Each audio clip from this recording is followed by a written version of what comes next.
ay rated SPG. Striktong patnubay at gabay ng magulang ang kailangan. Maaaring may masiselang tema, lengguwahe, karahasan, sexual, horror o droga na hindi angkop sa mga bata.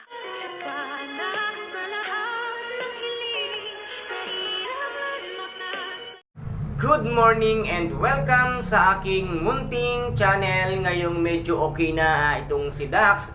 Ano kaya ang gagawin ngayon itong si Zoe? Dahil si Dax nga ang tanging nakakaalam ng lahat-lahat ng sikreto ni Zoe at ng demonyitang si Moira. At kasama rin dito si Doc Carlos Benitez. At sana nga ay magising na rin si Don Pepe para magkaalaman na ang katotohanan kung sino ang tumulak sa kanya. At dito nga ay meron ng hawak na ebidensya itong si Miss Giselle Tanyag na video footage na si Zoe nga ang siyang tumulak sa bangin, kung kaya't ngayon hanggang sa ngayon ay hindi pa nagkakamalay itong si Don Pepe. At ano din kaya ang gagawin ni Dax once na siya ay tuluyan na ngang makarecover? Magsalita na kaya si Dax? Ito na kaya ang pinakahihintay ng lahat para maparusahan itong si Zoe? At ito namang si Moira ay makalaya pa kaya once na magsalita na nga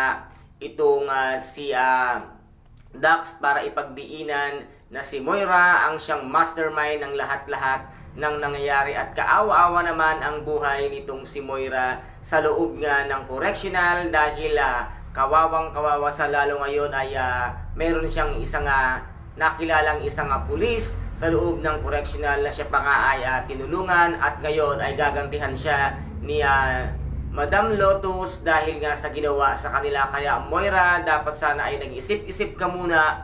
Alam mo naman na ang mga kasama mo dyan sa loob ng correctional ay mga halang din ang kaluluwa at hindi lang ikaw ang magaling, mas marami pang mas magagaling sa'yo. Kaya ngayon magdusa ka, ano man ang gawin nila sa'yo, kaawa-awa naman ang buhay mo diyan. At dito naman ay muli na ngang darating ang ex-girlfriend nga nitong si Dr. Carlos Benitez. Ano kaya ngayon ang gagawin ni Miss Lynette Santos ngayong dumating na muli sa buhay ni Doc Carlos ang kanyang ex-girlfriend? Ito na rin kaya ang maging hudyat upang sila ay magkahiwalay na ng tuluyan at magkabukingan na nga ang lahat-lahat ng mga tinatagong sikreto ni Dr. Carlos Benitez, kung ano talaga ang tunay niyang pagkatao. Tanging ang ex-girlfriend lang din niya ang siyang makakapagpatotoo at makakapagpatunay sa tunay na pagkatao nga nitong si Dr. Carlos Benitez. And guys, ito po ang ating pakaabangan dito nga sa Abot Kamay na Pangarap, na kung saan ay napaka-intense ng mga kaganapan at kapanapanabik ang bawat eksena. At kung nagustuhan po ninyo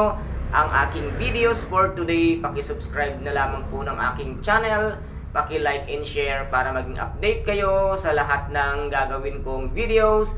Maraming salamat po. Ingat, God bless, and bye-bye!